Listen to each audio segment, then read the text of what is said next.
This review is for the Thunderbolt Magnum battery tester. This is a household battery tester for stuff like this. Now I have these batteries all over the place.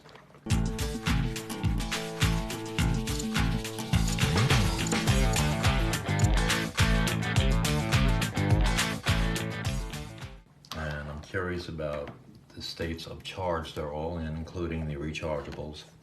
Rechargeable. These are rechargeable, these are not.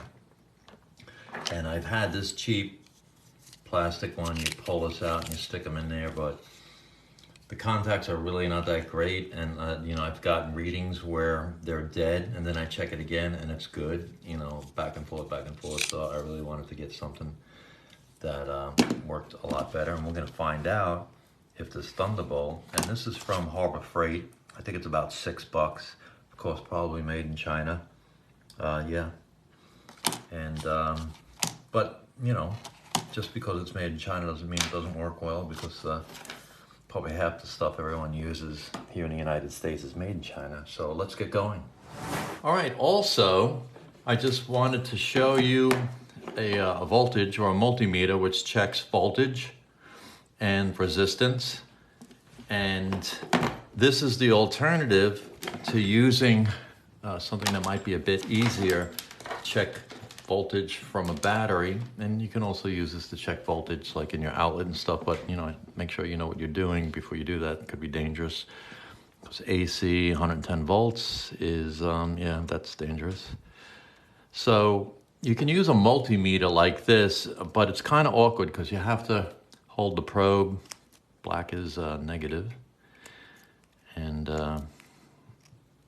red's positive. Well, it's all contingent on where you put these. You have to make sure you put these in the right spot too. And there's a battery setting on these multimeters. Some of them you'll see for 1.5 volts and 9 volts. And these small batteries are 1.5 volts. The AA's, AAA's, the C and the D batteries are all 1.5 volts. And the rectangle one is a 9 volt, otherwise known as a 9 volt. Anyway, you see it just keeps slipping off, and that's what makes this awkward. All right. And it, you know, it has the green region, the question mark right here, and then not good. And basically, if a battery falls between, you know, lower than 1.2 volts or lower, it's really not that usable, depending on what you're using it for. If you're using it for like a flashlight and a light, it's going to get dimmer. That comes in handy. Of course, it's worth it to keep those batteries in, especially if you're stuck somewhere. All right, so let's move on to, and this is similar to, this is another brand. This is Woods Analog Multimeter, and this is Commercial Electric M1015B. I'll put these down in the links also. But the main purpose of this video is to test this, again, Thunderbolt from Harbor Freight. And let's see if this is gonna make life easier for testing household batteries. All right, so let's take this baby out. Yeah, it feels light and flimsy. This is spring-loaded. And what we're gonna do is pop a battery on the bottom. Let me get this close so you can see. See it? And we're going to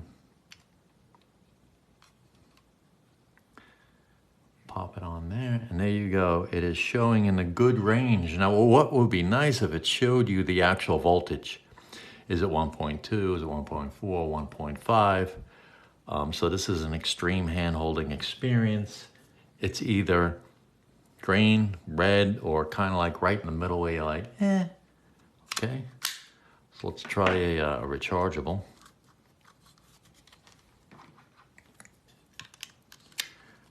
And a quick note about rechargeable batteries.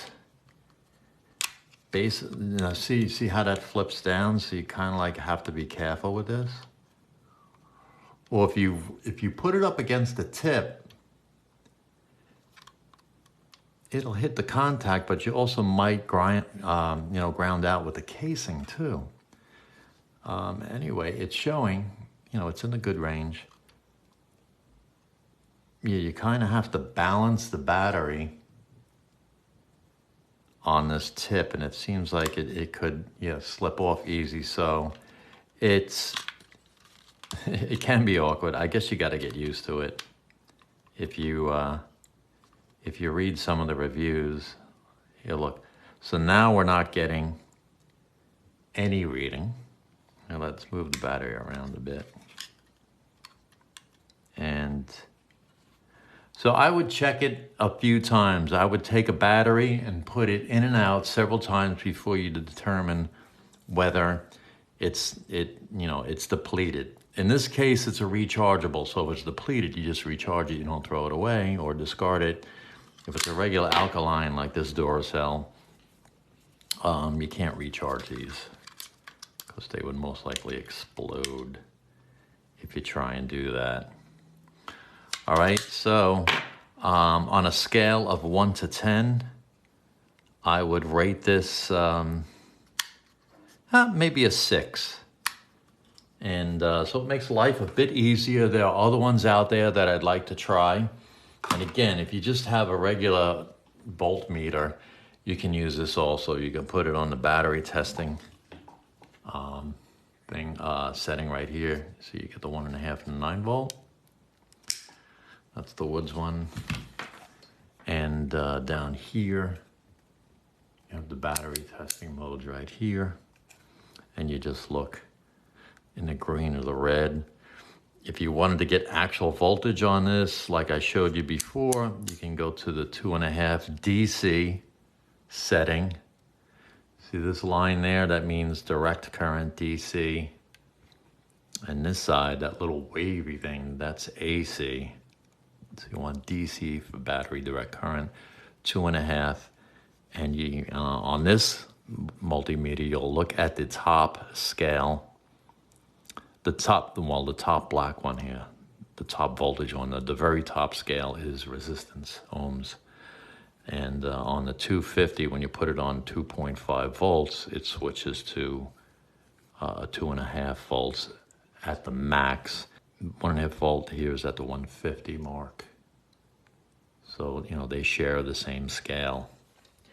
So there you go. I'm probably gonna, if I find a really good battery tester out there, there's one that you slide it open, almost like this one, but it's spring loaded and it forces itself against the battery. That's a common one. There's a rebranded one. There's like a billion different names, but it's made in China and people just stamp their own logo on it. I haven't tried that one yet. That's coming up. I think it's fair. But I really, you know, even if there's one that costs $25, $30 and it's made well, you get what you pay for. I want to see if there's something like that out there. If anyone knows of such thing, please let me know. So there you go. If this video helped you out, appreciate it if you hit that like button and hit the subscribe. Thanks. Take care.